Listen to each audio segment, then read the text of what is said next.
une rampe, enfin une montée, et puis on accélère un peu quand on descend. Mais rassurez-vous, nous allons encore monter et dépasser les 500 dans quelques secondes. D'accord, donc là on est en montée, tout est normal, on a un petit peu ralenti, on va repartir. Martin, vous avez senti ce tout petit ralentissement ou pas du tout? Martin Gouès en direct du TGV, vous m'entendez? Ah non, Martin ne nous entend plus. Donc en effet, il peut y avoir des variations, mais qu'on ne ressent pas quand on est dans le train. Puisqu'il y a des rampes et ça joue bien que la puissance du train soit considérable. Voilà, on a passé le 518. Donc alors là, on a dépassé le record de 1990. Là maintenant, tous les records sont déjà battus. Ouais. Il n'y a aucun train au monde n'a été aussi vite que maintenant. D'accord. Il est déjà le plus rapide dans l'histoire. Et là, l'objectif, c'est quand même aujourd'hui d'essayer d'arriver à combien? Allez, je ne sais pas, je ne peux pas vous le dire. Je peux vous dire que la vitesse de 600 km/h est à peu près impensable, d'après du moins Yves Machfer-Tassin, un des plus grands ingénieurs. Il me l'a dit hier soir. On ne peut pas faire du 600 à cause des problèmes d'adhérence. Mais disons qu'entre cette vitesse-là et 600, vous avez toutes les latitudes que vous pouvez estimer. Martin, 560, 70 peut-être. Martin, vous êtes de nouveau avec nous au téléphone? Oui, François, je vous entends. Là, le record est donc battu ici. Il y a eu des applaudissements au moment du passage des 515. Maintenant, tout le monde est de nouveau nerveux. La vitesse est vraiment phénoménale. On a une impression de vitesse quand on est assis dans ce TGV phénoménal. On est légèrement écrasé contre son fauteuil. On sent bien les virages. C'est vraiment très très impressionnant et la vitesse qui augmente toujours. Comme je vous disais tout à l'heure, la comparaison avec les astronautes, vraiment on n'en est pas loin. On a l'impression d'être vraiment dans une fusée. Donc vous êtes bien assis et collé au fauteuil, Martin.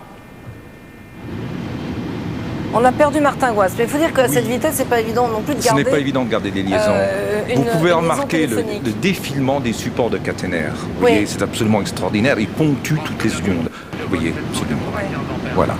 Le bruit doit être absolument infernal depuis l'extérieur. J'ai assisté au record à 515 en 90. C'était absolument assourdissant. C'est vrai. Et les cailloux du ballast volent sous les têtes. Ils sont entraînés par le vent de la course. Jean-Marie Messler, vos impressions en voyant cette progression continue? Vous croisez les doigts? Oui. Je dis jusqu'où iront-ils? Non, mais voilà, tout se passe bien. 560, nous y voilà. Des applaudissements autour de nous, car dans la salle de presse, tout le monde est rivé sur les grands écrans. Et à chaque seuil de vitesse, voilà les applaudissements successifs. Record de 81, record de 90. Et puis le record de jeudi dernier, puisque nous avons été à 568 et des poussières.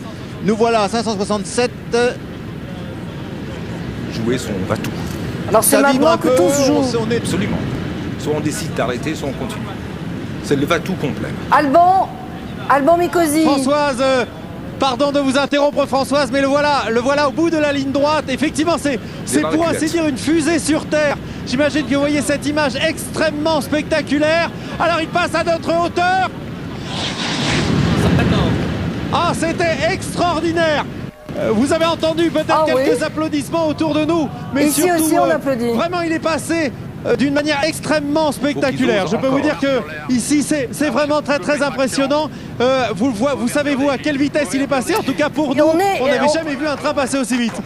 Et ils ont fait 574. Hein. Oser encore, ah non, manifestement là ils réduisent. Il y a coupure de traction là. Ils réduisent. D'accord. Ils considèrent que 574 c'est en effet l'objectif qu'ils souhaitaient obtenir. 574 en miles, ça fait. Je n'ai pas ma calculette avec moi, mais... On va dire que c'est pas très loin de 350, donc ça devrait plaire au marché américain. Pour conclure, Monsieur Metzler... C'est plus de 355 miles, tel que je les ai calculés hier.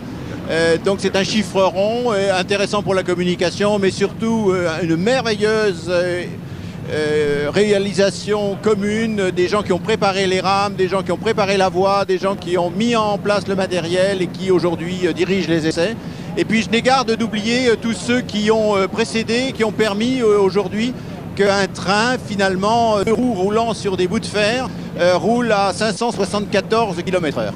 Merci beaucoup pour ces impressions, Jean-Marie Messler. 574,7 km/h, c'était donc le record. C'est maintenant que c'est dangereux, parce qu'il faut ralentir. Il ne faut pas freiner. Merci, ils vont ralentir. Merci Clive Lamy. J'ajoute qu'à 13h30 tout à l'heure, nous retrouverons en direct toute l'équipe qui était dans la motrice, à commencer par le conducteur qui nous donnera évidemment ses impressions. En attendant, retour aux autres informations de ce mardi 3 avril.